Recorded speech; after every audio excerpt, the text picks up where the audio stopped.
All right, this is homework practice 6-8. We're solving one-step and two-step problems. This is pretty self-explanatory at the top, kind of shows the students how to do it. Again, we've already taught this in class.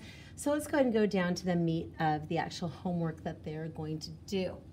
Okay, use the answer from step 1 to solve step 2. So we need to figure out this part here before we can figure out this part here. Okay, 73 people are on a train. So we know our total is 73. Okay, 73 people are on a train. At a train stop, 24 people get off. We've got to figure out, does this mean we're getting more people or less people? Well, they're getting off the train, so it means we're getting less people. We're subtracting. And then 19 people get on. We're getting more people here. So we've got to add.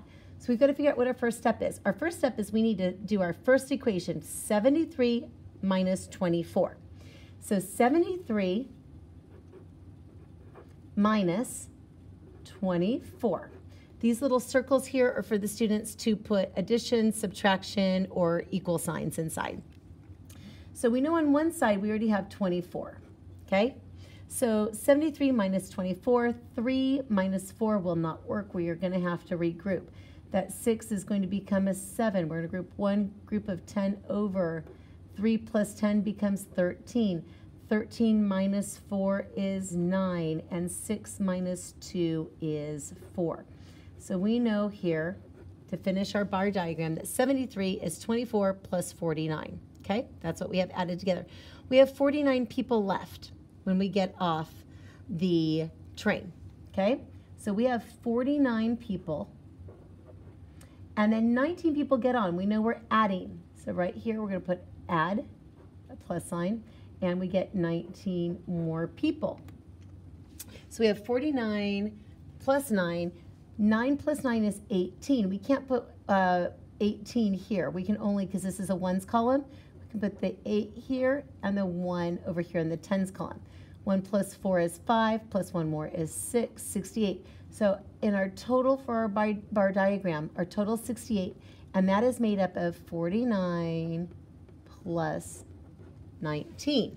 So we know that 68 people, the last question says, how many people are left on the train now? That is 68 people. Okay, let's go ahead and turn it over to the back page here. And get that all ready. Okay? So it says Rosa's book has 88 pages in all. I'm going to go ahead and circle. That's our total amount in all. She reads some pages on Monday. We don't know how many. She reads some, but we don't know, so I'm going to put a question mark. She has 59 pages left to read. How many pages did she read on Monday? So if our total is 88, and she's already read 59, we've got to figure out what we have left. So we're going to do 88 pages minus 59 that she has left to read, because that's going to let us know how many she has read. 8 minus 9 will not work. We are going to have to regroup. 8 becomes 7. Because we move over that one group of 10 from our tens place. 8 plus 10 is 18. 18 minus 9 is 9, and 7 minus 5 is 2. So we know there's 29 pages that she's already read. And so it says, how many pages did she read on Monday? We know it's 29 pages. Okay? For number 3, Jackie runs 19 laps on Monday. She runs 12 laps on Tuesday. How many did she run on both days? So we've got to see if both days, we want to know what she did on both days. We've got to figure out if we're adding or subtracting. If we're adding from one day to another day, we know we've got to put it together and add them. So 19 plus 12. So 9 plus 2 is 11. We put the 1 in the ones place. We add that 1 from the tens place over. 1, 2, 3. We get 31. So we know she ran 31 laps on both days. So our total is 31 laps is 19 plus 12. And that's what goes inside the bar diagram. Our higher order thinking is always fun. There's several different ways you can do it. If your way is a little bit different, that is just fine. I'm going to go through it and just do the first way that I see. Zach has a bag of cherries.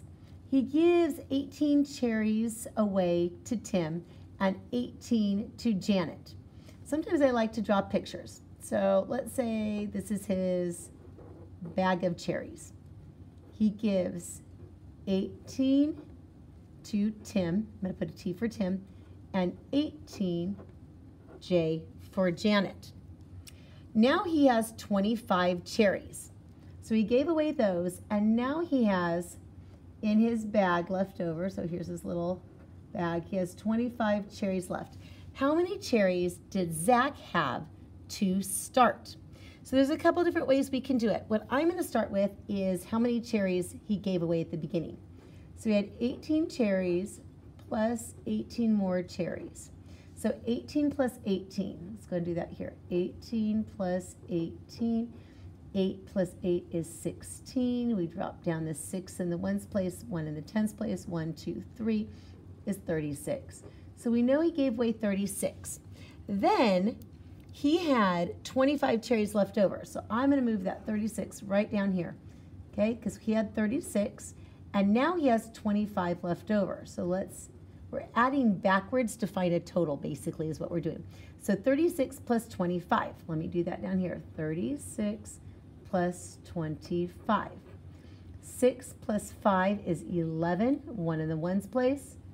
And we'll move a 1 over to the tens place. 1 plus 3 is 4, 5, 6, 61. So we know he has a total of 61 cherries. Number 5 is our assessment. There are 68 runners in a marathon. 28 runners